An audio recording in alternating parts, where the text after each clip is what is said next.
Preface. In the summer of 2009, the cover of The Economist portrayed an economics textbook melting into a puddle. Of all the economic bubbles that have been pricked, few have burst more spectacularly than the reputation of economics, it said. That same summer, Paul Krugman, the Nobel Prize-winning economist, surveyed the wreckage of the global economy and declared that most macroeconomics, the study of the broad economy, of the last 30 years was spectacularly useless at best and positively harmful at worst. For those of us whose job is to watch the economy, the last few years have been a trial by fire. Just a few years ago, we supposedly had it all figured out. Steady growth and low inflation were here to stay, and nasty recessions were a thing of the past. Like the bathroom plumbing, the broad economy was something people didn't think about because it worked fine. Who could blame the folks who watch over our economy, like central bankers, for being a bit smug? We've now seen the worst crisis and the deepest recession since the 1930s, and unprecedented government firepower unleashed in response. It's been a Galapagos Islands of economic exotica. The smiles have been wiped off the experts' faces. The public's indifference to the economy has been replaced by rapt attention and, let's face it, a lot of fear. With such a turbulent and uneasy global economy, clear explanations of what's going on are vital. Yet most people find economics shrouded in jargon and dry numbers. The little book of economics provides the solution. Telling the story of our economy has been my stock in trade for 20 years now. At newspapers in Canada, then at the Wall Street Journal, and now The Economist, I've followed markets, talked to workers, visited businesses, and got to know central bankers. Then I've explained to readers and listeners in plain, simple terms what's going on in the economy, why and how it affects them. Even though taking economics in college, there was no intention to write about it. All that was wanted was a fallback in case journalism didn't work out. Right out of college, after joining a metropolitan daily newspaper that forced the covering of night-shift local politics, crime and the like, a lot of which never made it into the paper. The business section, however, had lots of space in it and regular hours, so there was the transfer. Soon, writing about the economy and the markets with lots of love and passion became a reality. This discussion has those lessons from the past in mind. This is not simply an easy reference for PhD economists, but for the citizen and investor on Main Street. All the essential concepts are explained with real-life examples and analogies, and shown the forces behind the news and events of the last few years. Also, attention has been put to leave out the dense and unpeeling jargon. If only the world would do the same. But of course, in the world of economics you will run into jargon, so you would be prepared well if you follow this attentively. By the phrase "into the weeds," I mean the internal guts of the economy, the data, the people, the lingo. Don't be frightened by these sections. They are perfect primers for anyone who wants to follow the markets and the economy in detail. Finally, I've boiled down everything in each chapter into conclusion. If you read nothing else in the chapters, read the final few paragraphs. It will tell you the essentials in a few short sentences. Introduction. Economic growth needs both healthy demand and supply. As is well known, Japan's demand for goods and services suffered when overinflated stocks and real estate collapsed, saddling companies and banks with bad debts that they had to work off. At the same time, though less well known, deep-seated forces chipped away at Japan's ability to supply goods and services. The supply problem is critical because, in the long run, economic growth hinges on a country's productive potential, which in turn rests on three things. First, population. Second, capital, i.e. investment. And third, ideas. Population is the source of future workers. Because of a low birth rate, an aging population and virtually non-existent immigration, Japan's working-age population began shrinking in the 1990s. A smaller workforce limits how much an economy can produce. Capital and ideas are essential for making those workers productive. In the decades after World War II, Japan invested heavily in its human and economic capital. It educated its people and equipped them with cutting-edge technology adapted from the most advanced Western economies in an effort to catch up. By the 1990s, though, it had largely caught up. Japan's leaders resisted the bankruptcies and layoffs necessary for that to happen. As a result, the next wave of technological progress based on the Internet took root in the United States, whose economic lead over Japan grew sharply over the course of the 1990s. A recipe for economic growth. Numerous factors determine a country's success and whether its companies are good investments. Inflation and interest rates, consumer spending, and business confidence are important in the short run. In the long run, though, a country becomes rich or stagnates depending on whether it has the right mix of people, capital, and ideas. Get these fundamentals right, and the short-run gyrations seldom matter. Until the 18th century, economic growth was so slight it was almost impossible to distinguish the average Englishman's standard of living from his parents'. We've taken growth for granted for so long that we've forgotten that stagnation could ever be the norm. Yet it once was.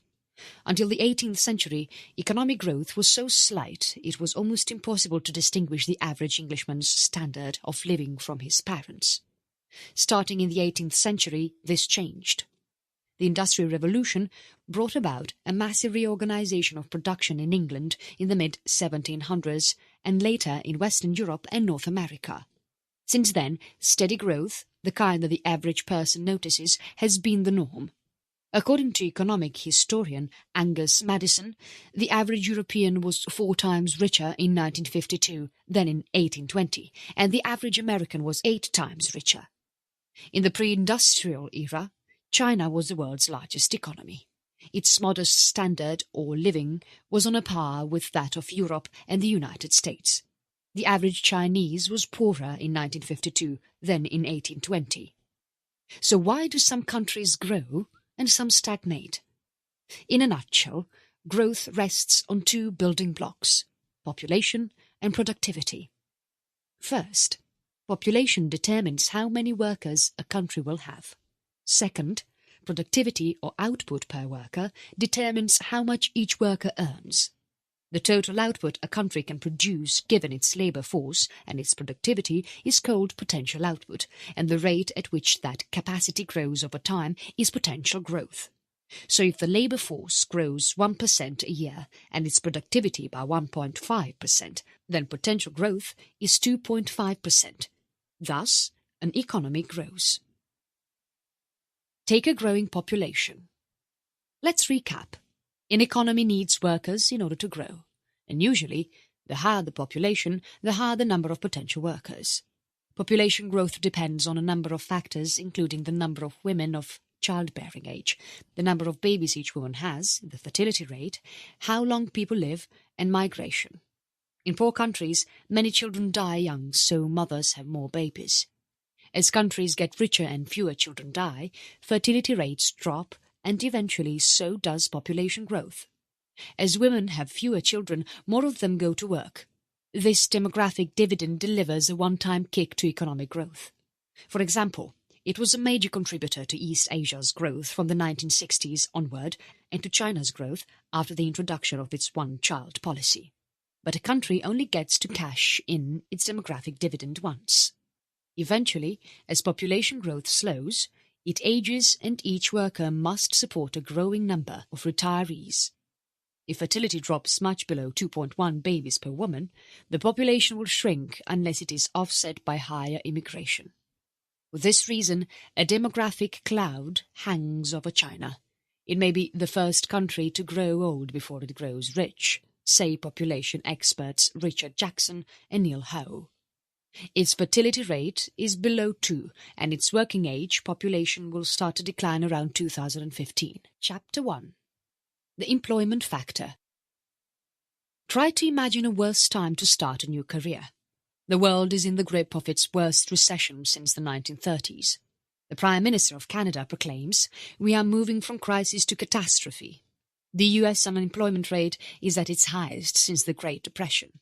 That was what the world looked like in 1982 when Howard Schultz told his mother he was quitting his job as a well-paid salesman to join a 5-store chain of coffee shops. No wonder she tried to change his mind. "You have a future," she pleaded. "Don't give it up for a small company nobody's ever heard of." Schultz ignored her, and millions of caffeine addicts are glad he did. He went on to turn Starbucks into a multinational franchise with more than 16,000 stores and well over 100,000 employees around the world, while introducing a new job title into the American lexicon, barista. Howard Schultz probably didn't spend a lot of time in 1982 trying to figure out how he'd keep more than 100,000 people employed in 20 years' time. That's the beauty of the job machine. In the depths of recession, it is almost impossible to conceive of where the jobs will come from, yet the new jobs always come. Say it ain't so. When people wonder where will the jobs come from, they reflect a popular anxiety. 2 centuries ago, Jean-Baptiste Say, a French economist, elegantly argued that there can never be too little work to go around. If a waiter earned $25 by working 2 hours longer, he'll spend the $25 on something or put it in the bank, which then lends it to someone to spend. That $25 in extra demand is exactly enough to pay for the extra labour he supplied. Say's law dictates that supply creates its own demand. Some economists go so far as to argue that anyone who is unemployed must therefore not really want to work, at least for the wages available. Clearly, this isn't true during and right after recessions, when the problem is that no work is available at any wage. Companies aren't going to hire workers, even at a pittance, if there's nothing for them to do. But over time, a healthy economy should always create enough jobs to employ the people available to work. Since 1982, the number of working-age Americans who want to work has grown 39%, or about 43 million. Back in 1982, who could imagine what all those people would do? Yet they found jobs, injecting enough money back into the economy to maintain the demand for their labour. In the same period, the number of jobs has grown an almost identical 42 million, or 47%. Diving into the employment petri dish. Assessing the health of the labour market starts with figuring out just how big it is. Some of the working-age population, those aged 16 to 65, are in school, at home raising children, in prison, in the military, have retired, or have been unemployed so long they have given up looking for work.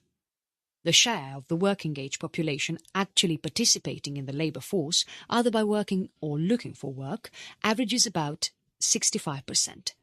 But participation fluctuates a lot from month to month, often depending on business conditions. In recessions, some people lose jobs and others decide not to look for work. They stay home or go back to college, so they're not counted as unemployed. This can cause the level of employment and the unemployment rate to drop in the same month. During booms, the opposite happens. The economy draws people into the labour force who might otherwise stay at home or stay in college. Participation also changes with society. When Leave It to Beaver was on the air in the 1950s, less than 40% of working-age women were in the labour force.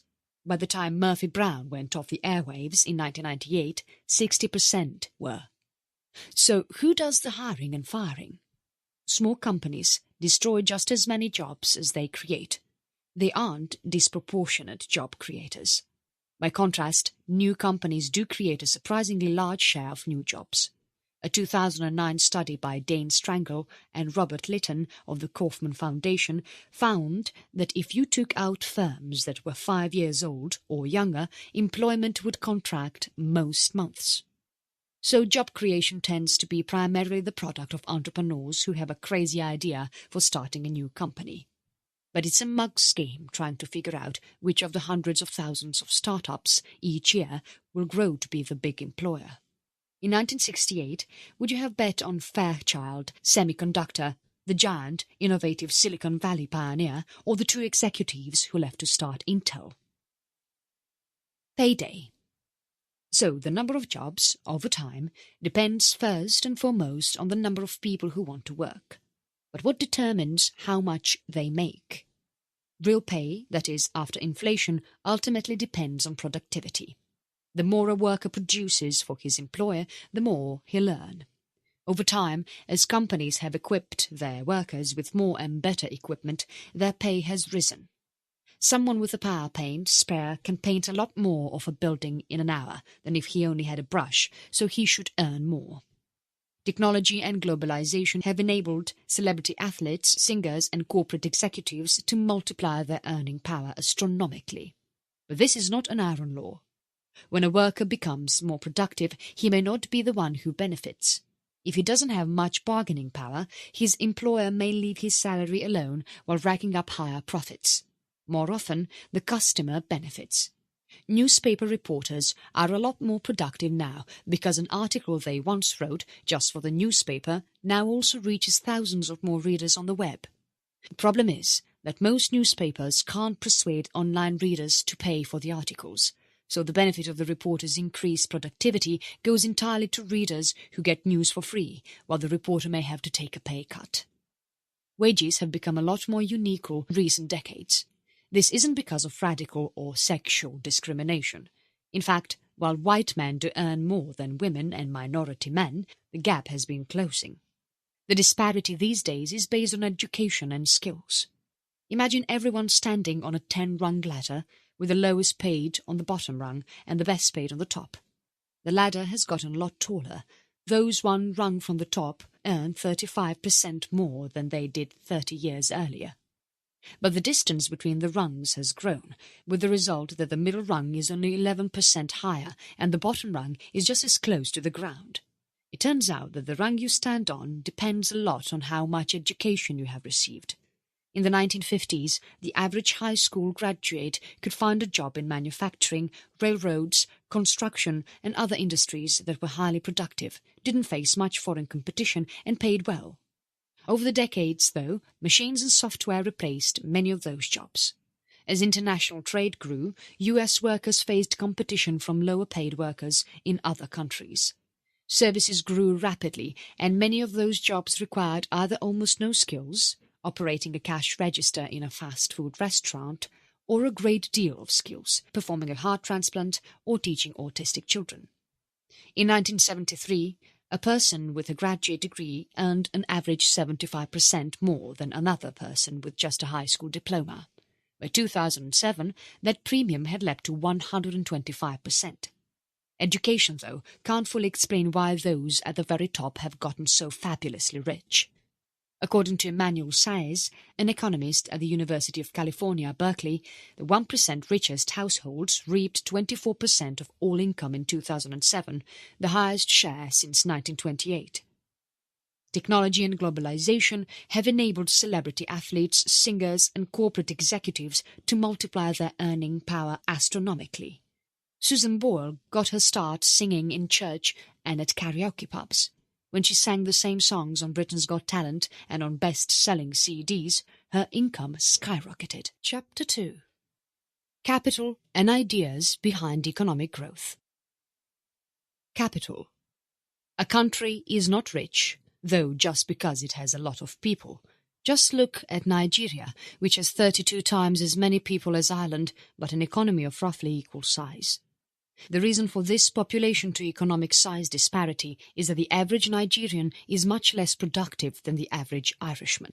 For a country to be rich, that is, for its average citizen to enjoy a high standard of living, it must depend on productivity, which is the ability to make more, better stuff out of the capital, labour and land it already has. Productivity itself depends on two factors: capital and ideas. Give a farmer more land and a bigger tractor or pave a highway to get his crops to market, and he'll grow more food at a lower cost. Capital is not free, though. The more a society saves, whether it's corporations or households, governments could save but are more likely to do the opposite, the more capital it accumulates. Capital, though, will only take a country so far. Just as your second cup of coffee will do less to wake you up than your first, each additional dollar invested provides a smaller boost to production. A farmer's second tractor will help his productivity far less than his first. This is the law of diminishing returns. Season with ideas. How do you overturn the law of diminishing returns? With ideas. In 1989, Greg LeMond put bars on the front of his bicycle that enabled him to ride in a more aerodynamic position. This simple idea sliced seconds off his time, allowing him to be Laurent Fignon and win the Tour de France. New ideas transform economic production the same way. By combining the capital and labour we already have in a different way, we can produce different or better products at a lower cost. For example, DuPont's discovery of nylon in the 1930s transformed textile production. These man-made fibers could be spun at far higher speeds and required far fewer steps than cotton or wool. But a new idea, if it's not protected by patent or copyright, can be reproduced endlessly for free. The productive power of ideas is nothing short of miraculous. Investing in more buildings and machines costs money. Although this can be frustrating for the person who came up with the idea, it's great for the rest of us as we benefit from the improvements made with the existing idea. Here are a few examples. New business processes. Smith calculated that one worker who could by himself make 1 pin a day could now make 4,000. The division of labour occasions, in every art, a proportional increase in the productive power of labour, he wrote. 2 centuries later, Walmart revolutionized retailing by using big box stores, barcodes, wireless scanning guns, and exchanging electronic information with its suppliers to track and move goods more efficiently while scheduling cashiers better to reduce slack time. As competitors like Target and Sears copied Walmart, customers of all three benefited from lower prices and more selection, a McKinsey study found. New products. Netscape's Navigator was the first commercially successful browser, but was soon supplanted by Microsoft's Internet Explorer, which is now under siege by Mozilla Firefox, Apple Safari and Google Chrome. Browsers keep getting better, but consumers still pay the same price, $0. Drugs provide another example. According to Robin Arnold of IMS Health, Ella Lilly's introduction of the antidepressant Prozac in 1986 inspired competitors to develop similar drugs like Zoloft and Celexa, providing alternatives for patients who didn't respond well to Prozac. It's not just companies that thrive by imitating their competitors. Entire countries can turbocharge their development by strategically copying the ideas and technologies that other countries already use. For example, Japanese steel makers didn't invent the basic oxygen furnace. They adapted it from a Swiss professor who had devised it in the 1940s. They thus leapfrogged US steelmakers who were using less efficient open hearth furnaces. Their mainframe computer makers benefited from a government edict that IBM make its patents available as a condition of doing business there.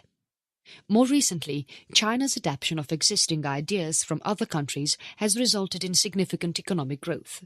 Since 1978, it has moved workers from unproductive farms and state-owned companies to more productive privately owned factories that use machinery bought or copied from foreign companies, expertise acquired from foreign universities or joint venture partners, and intellectual property adapted and occasionally stolen from foreign creators.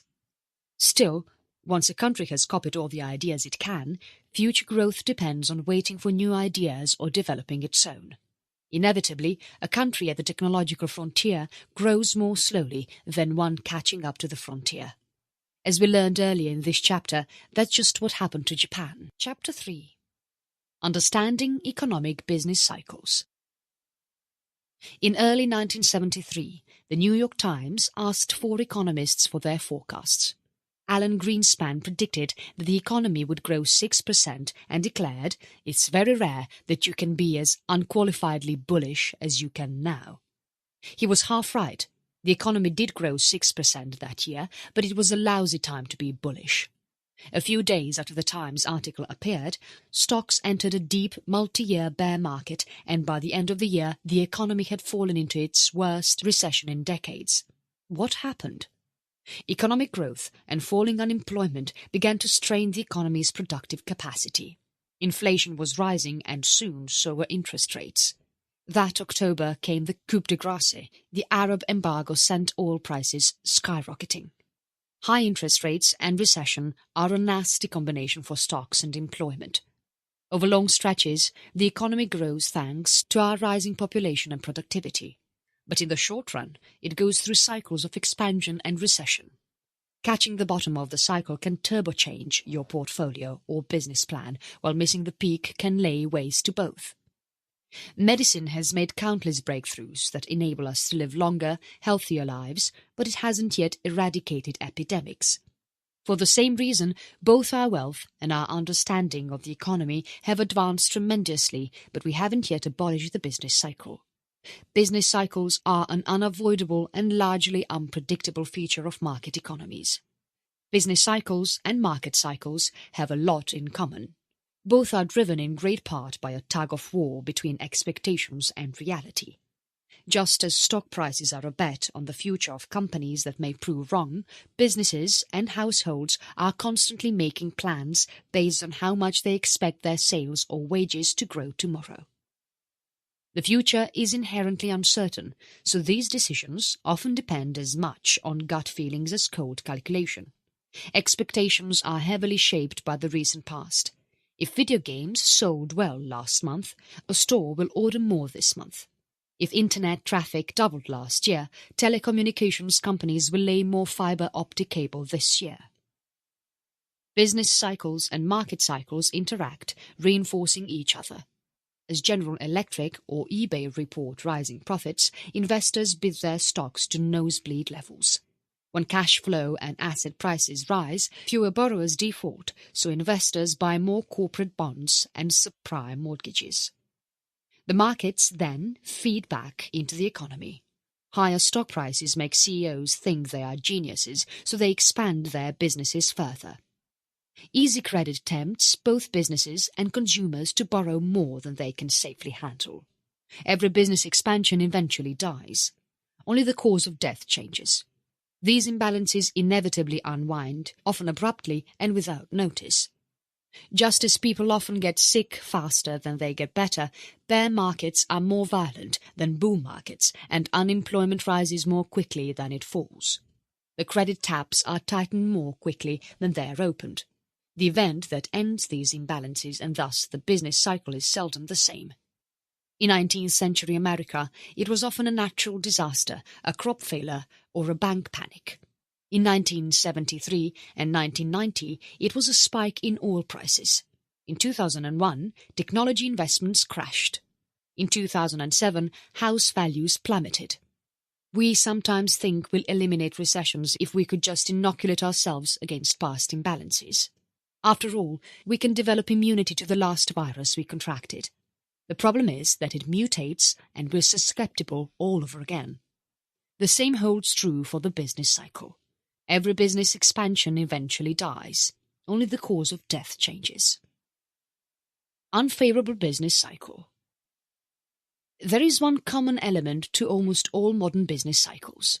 As the economist Rudi Dornbusch wrote in 1998, none of the post-war expansions died of natural causes. They were all murdered by the Fed. The Federal Reserve raises interest rates if it thinks the economy is growing so fast that inflation will rise. Costlier credit eventually forces businesses and consumers to curb their spending, sometimes abruptly. Long ago, the effect was brutally direct. Regulation Q, a rule passed during the Depression, limited how much interest banks could pay on deposits. When the Fed tightened monetary policy, interest rates in the financial markets rose more than on bank deposits. As a result, people shifted money out of their saving accounts and into high-yielding money market funds. As deposits shrank, banks had to curtail lending. Sales of homes and cars, which are often bought on credit, shriveled. Companies suddenly found inventories piling up and had to shut down production and lay off workers. Laid-off workers slashed their own spending, multiplying the initial impact. Recession ensued. Happily, the Fed could also end recessions by cutting interest rates. And like a bungee jump, the deeper the dive, the sharper the upswing. People who had put off buying houses, cars, and other large ticket items troop back to the stores. Companies with too little inventory on hand restart production and hire back workers. Those workers spend anew, which leads to more hiring, and the expansion becomes self-supporting. Business cycles changed after 1982. Inflation became better behaved, so the Fed did not raise interest rates as much or as often. Innovation and deregulation weakened Regulation Q, so when interest rates rose, banks could still make loans. Just in time, management ensured inventories didn't get far out of line with sales, while a growing chunk of gross domestic product, GDP, went towards services like knee surgery and yoga lessons that don't require inventories. The Fed seemed omnipotent. It nimbly raised interest rates before inflation broke out and cut them before growth crumbled.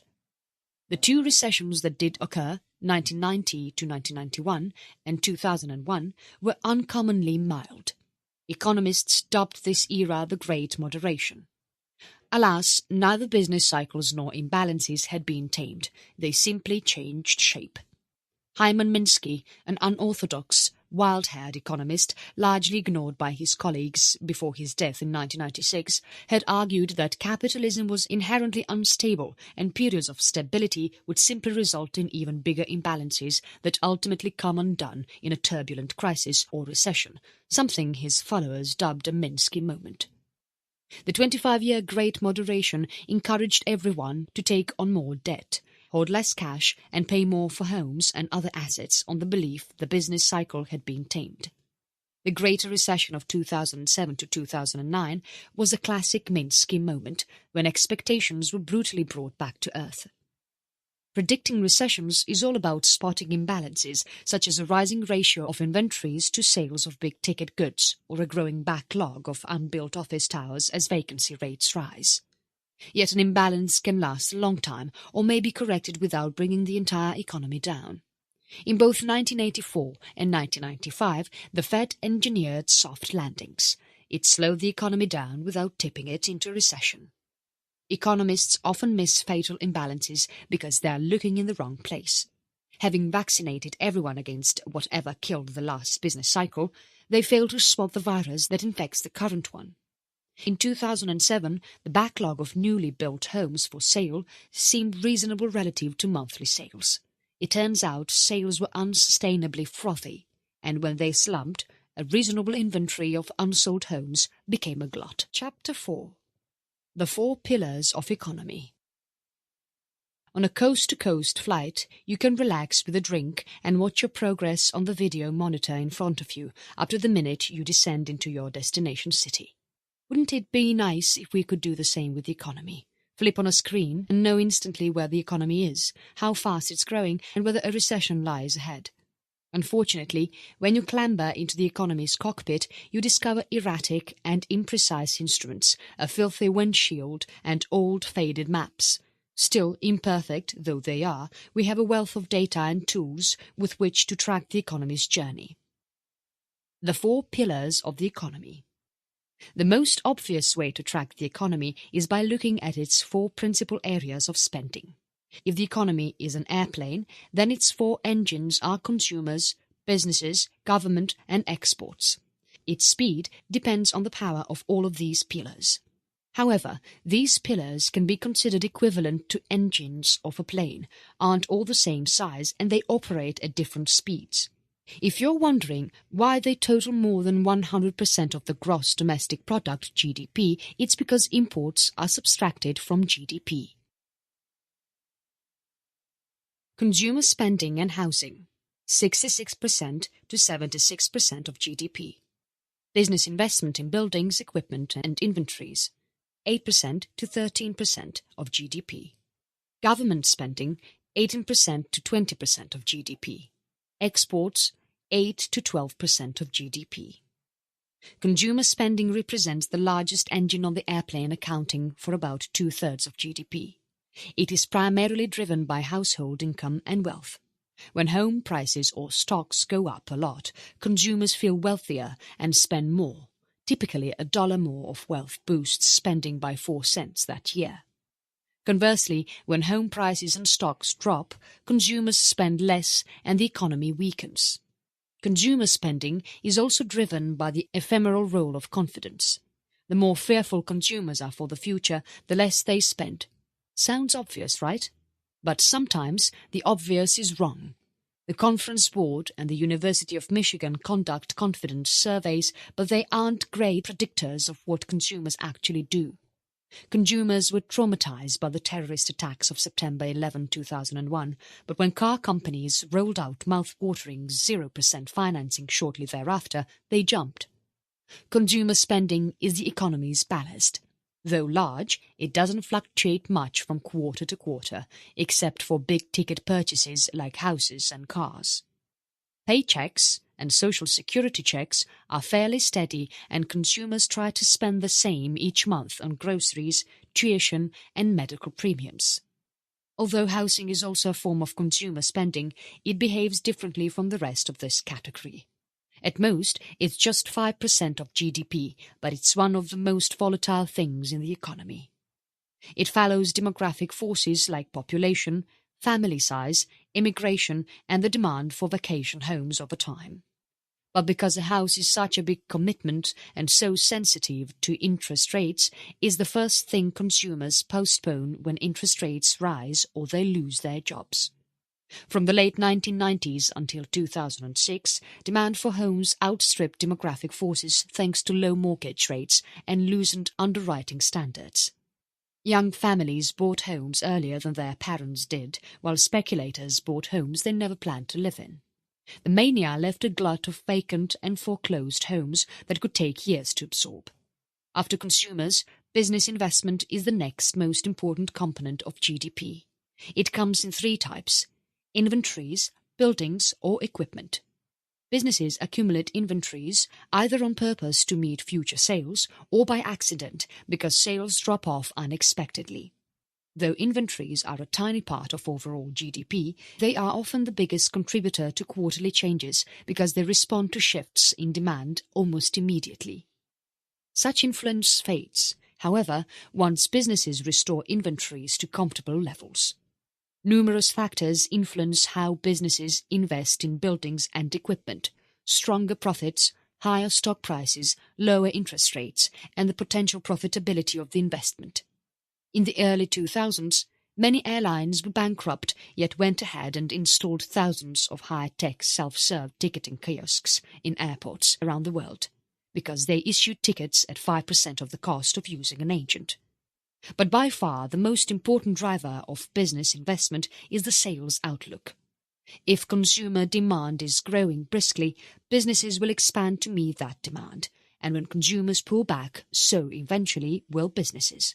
In fact, because months or even years may elapse between the decision to add a factory, store or product line and the completion of the project, investment is kind of an accelerator, pushing the economy further, both on the way up and on the way down. In 2004, amidst an oil-fueled boom, bullish developers in the Persian Gulf Emirate of Dubai broke ground on the world's tallest skyscraper. By the time the rocket-shaped half-mile tall edifice was completed in early 2010, Dubai was deeply mired in recession and on the verge of default. Government spending, such as on tanks and teachers, equals about 20% of GDP. Governments also send checks out, such as social security benefits and bond interest, but these checks are not counted as government spending in GDP because the money ends up being spent by someone else. Exports, the fourth engine to track, represent about 11% of GDP and imports account for 15% of GDP. These main economic engines can all be monitored in the quarterly GDP figures. There are also numerous other economic indicators that offer more detailed views of the economy. The following are some of the most important. I will discuss employment, inflation, and trade in later chapters. Manufacturing. A legacy of the United States' industrialized past is that we have a lot of manufacturing data. Each month, the Census Bureau reports shipments, orders, and inventories of durable goods designed to last at least 3 years. An important subsector of durable goods is capital goods, such as machine tools and computers. Capital goods orders are a good guide to business investment, although before you draw any conclusions, you should exclude aircraft and defense orders. They're so volatile, they muddy the underlying trend. The Census Bureau separately reports total factory orders, which, besides durable goods, covers non-durables, such as packaged food and gasoline. Each month, the Federal Reserve reports industrial production, and the Private Institute for Supply Management (ISM) releases an index of manufacturing activity based on a survey of purchasing managers. Real estate. The Census Bureau issues 3 key monthly real estate reports.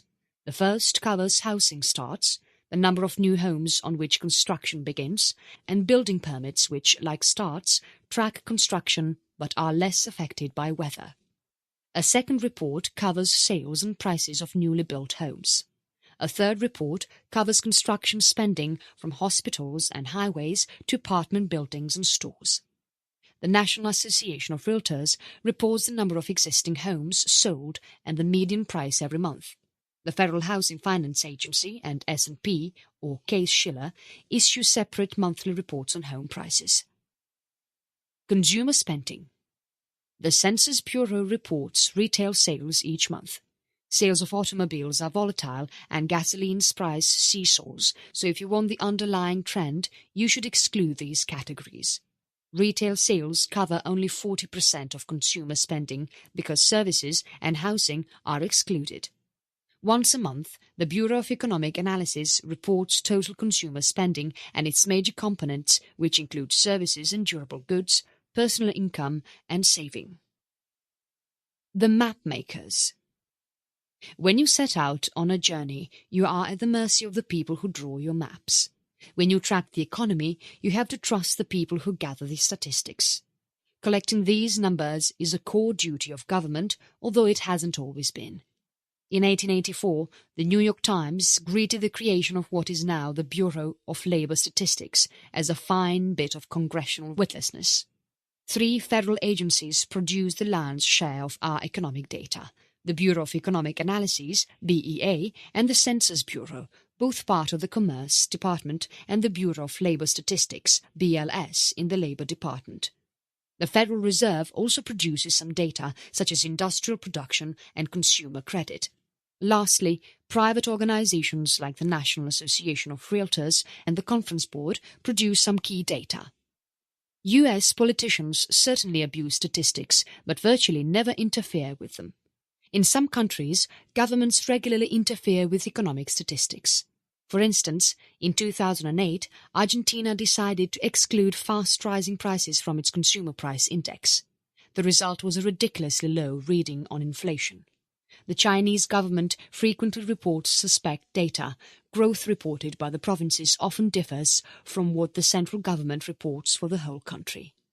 Garbage in, garbage out. Bad data leads investors and businesses to make bad decisions. At the extreme, it undermines trust in government. U.S. politicians certainly abuse statistics, but virtually never interfere with them. The statistical agencies, though run by political appointees, are independent and apolitical. Even so, the data isn't perfect. The agencies track the economy by sampling people and businesses, then they extrapolate the data and apply it to the whole economy. That's an imprecise science, given how big, varied, and ever-changing the economy is.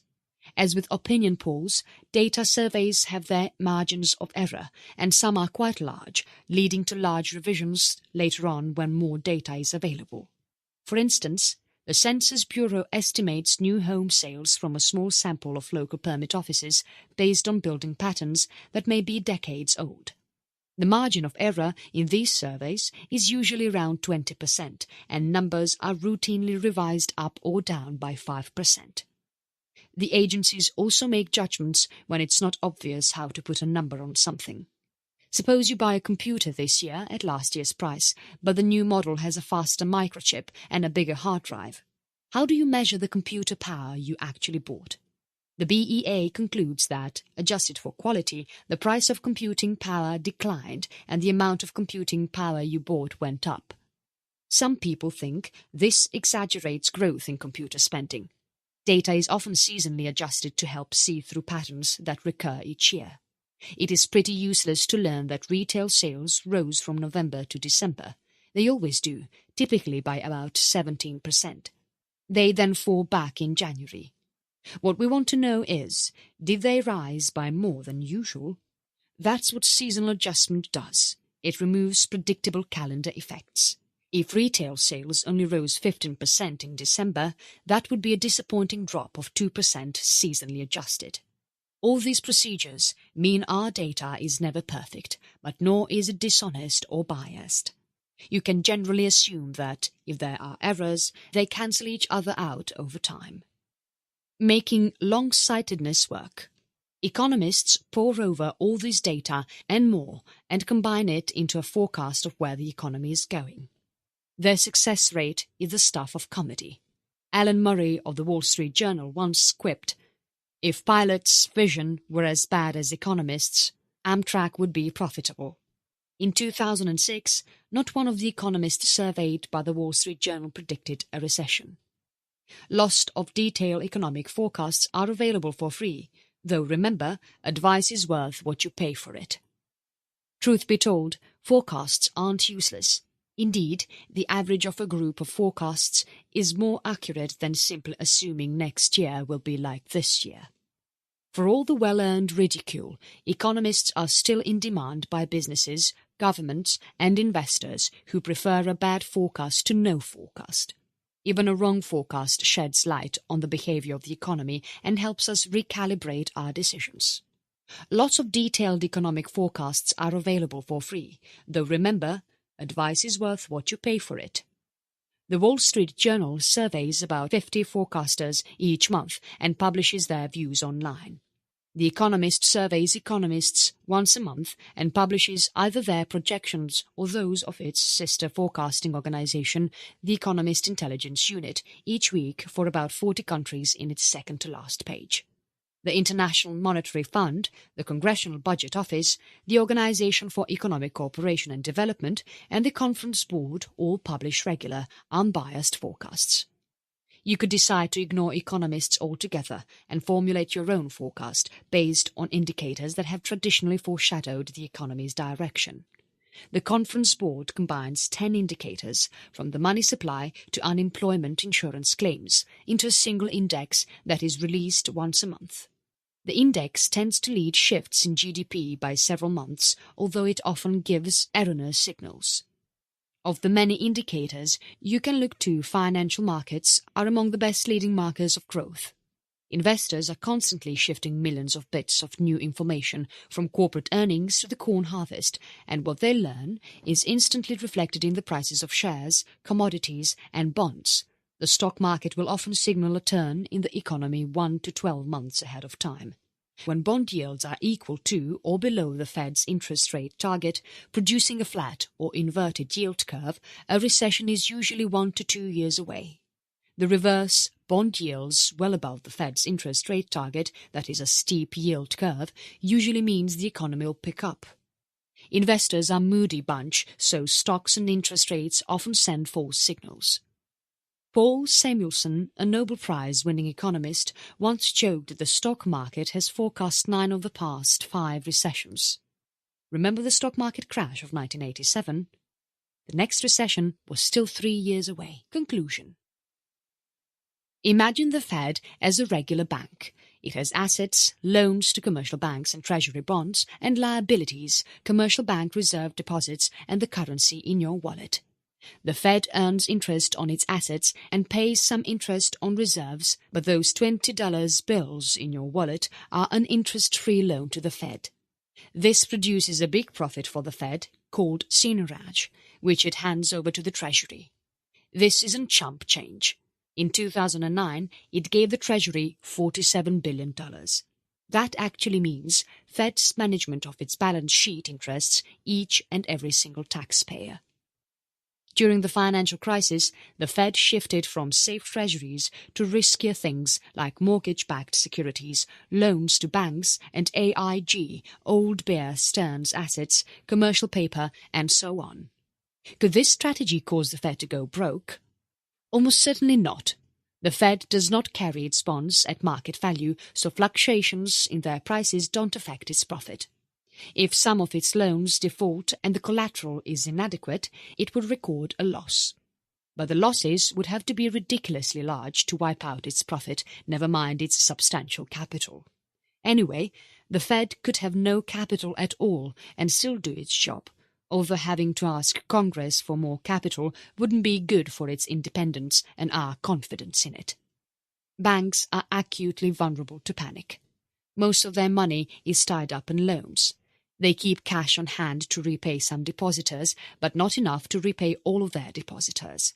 In times of a panic, investors abandon any kind of risky asset and demand the safest, most liquid thing: cash, or its closest substitute, treasury bills.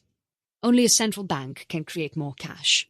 Page Hott recommended it lend against any good collateral at a penalty interest rate to discourage frivolous borrowing. This is the principle behind the loans the Fed makes from its discount window, although there is no actual window. It lends to commercial banks, accepting as collateral loans, securities and other assets discounted from face value. Occasionally, the actual Fed funds rate spikes above its target if, for example, banks suddenly have to meet a cluster of payments and all try to borrow at once. On those occasions, the discount window is a useful safety valve for them. Over the years, the discount window has dwindled in importance as banks found other sources of funds at home and abroad. Banks used it when the payment system didn't operate properly, as on 9/11, or if they were short of required reserves. Most notoriously, troubled banks used it when no one else would lend to them, as Continental Illinois did in 1984. It eventually failed. This gives the discount window a stigma, and healthy banks avoid it at all costs. Getting around that stigma is why during the recent crisis the Fed made loans from the discount window via auctions. They were cheaper and more anonymous.